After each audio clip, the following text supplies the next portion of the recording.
इंसानों ने अपनी तबाही का सामान स्वयं बनाकर रखा है। आने वाले समय में इंसान पृथ्वी पर रह पाएगा इसकी कोई गारंटी नहीं है। इसरो चीफ ने एक बहुत चौंकाने वाला बयान दिया है। उन्होंने बताया है कि आने वाले समय में धरती इंसानों के रहने के लायक बिल्कुल भी नहीं रह पाएगी। इसलिए पूरी दुनिया इस वक्त इस हलचल में जूझ रही है कि कौन सा ऐसा ग्रह है जहाँ पर इंसानों को बसाया जा सकता है। इसके लिए पूरी दुनिया लगातार प्रयास कर रही है। तो आज हम लोग बात करने वाले हैं गगनयान के बारे में। गगनयान जो कि भारत सरकार का एक ऐसा प्रोजेक्ट है, ड्रीम प्रोजेक्ट है, जो कि इंसानों को पृथ्वी के बाहर ले जाने का काम करेगा। इसके लिए गगनयान की जो तैयारी थी ये काफ़ी लंबे समय से चल रही है। अब तक गगनयान के लिए ये जो गगनयान का स्पेस स्टेशन है इसको बनाने के लिए सरकार ने काफ़ी ज़मीन को एक्वायर कर लिया है। उसी बारे में हम लोग बात करने वाले हैं। गगनयान कहाँ पर बनने वाला है? तो गगनयान जो आपका है, ये गगनयान का स्पेस स्टेशन जो है ये तमिलनाडु में बनने वाला है। तमिलनाडु की एक जगह है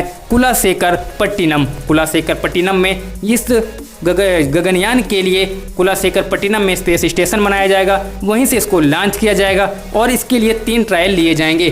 पहला ट्रायल जो होगा बिना ह्यूमन का होगा, यानी इंसान को उसमें नहीं भेजा जाएगा। दूसरे ट्रायल में रोबोट को उसमें भेजा जाएगा। जब तीसरा ट्रायल होगा उसमें इंसानों को भेजने की तैयारी है। इंसानों को भेजने के लिए अगले साल तक इंसानों को स्पेस पर भेजा जा सकता है। इसके लिए पूरी दुनिया में केवल 3 ही कंपनी ऐसी हैं जो कि इंसानों को पृथ्वी के बाहर स्पेस में घुमाने का काम करती हैं। पहली कंपनी है रिचर्ड ब्रेंसन की, जो कि वर्जिन एटलांटिका का नाम है जिसका। दूसरी कंपनी है जेफ बेजोस की, जिसका नाम ब्लू ओरिजिन है। तीसरी कंपनी है इलॉन मस्क की, जिसका नाम है स्पेस एक्स। ये कंपनियां इंसानों को पृथ्वी के बाहर घुमाने के लिए कार्य करती हैं। इसके लिए प्रति व्यक्ति $2.5 लाख चार्ज किया जाता है। इंसानों ने अपनी मौत के सामान का खुद ही जिम्मेदार है। आने वाले समय में इंसानों की बस्तियां उसी प्रकार से विलुप्त हो जाएंगी जैसे कि डायनासोर विलुप्त हो गए थे। इसका जिम्मेदार स्वयं इंसान होगा। कारण ये है कि इस वक्त पूरी दुनिया में इतने ज़्यादा परमाणु हथियार बनाए जा चुके हैं कि अगर सभी परमाणु हथियार को एक साथ छोड़ दिया जाए तो इस पृथ्वी का कई बार समूल विनाश किया जा सकता है।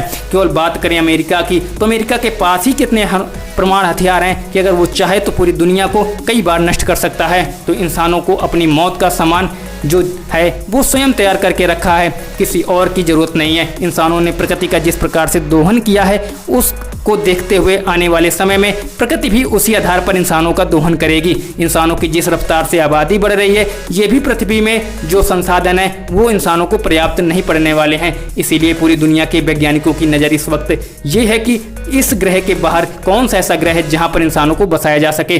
चंद्रयान, मंगलयान, कई यान ऐसे भेजे जा चुके हैं जहां पर ये रिसर्च लगातार जारी है। इसी कड़ी में डॉक्टर जितेंद्र सिंह जो कि साइंस मिनिस्टर हैं, उन्होंने एक बहुत बड़ा बयान दिया है, बहुत बड़ी जानकारी साझा की है। उन्होंने बताया है कि भारत सरकार में गगनयान की तैयारी हो रही है। क्या है गगनयान? गगनयान एक ऐसा यान है जो कि तमिलनाडु में एक नया स्पेस स्टेशन बनाया जाएगा, वहां से इसको भेजा जाएगा।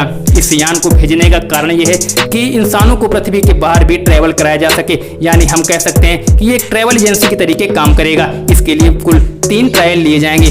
पहला ट्रायल जो दिया जाएगा उसमें किसी भी इंसान को नहीं भेजा जाएगा। जो दूसरा ट्रायल होगा उसमें 2 लोगों को भेजा जाएगा, वो भी रोबोटिक होंगे। जो तीसरा ट्रायल होगा उसमें 2 इंसानों को भेजा जाएगा। हाल ही में देखा गया है कि पूरी दुनिया में केवल 3 ही ऐसे देश हैं जो कि इंसानों के लिए या कहें कि स्पेस पर ज़्यादा काम कर रहे हैं। चौथा ऐसा देश भारत बनने वाला है कि जो स्पेस स्टेशन पर या स्पेस में घुमाने का काम करने वाला है। तो इंसानों को अपनी ग्लोबल वार्मिंग हो, इंसानों के प्राकृतिक संसाधन हो, इसका स्वयं दोहन करने का जिम्मेदार स्वयं इंसान है।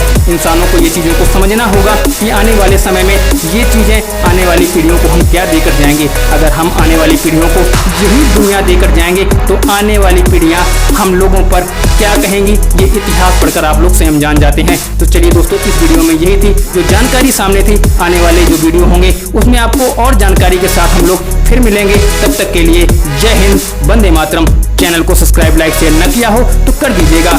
जय हिंद।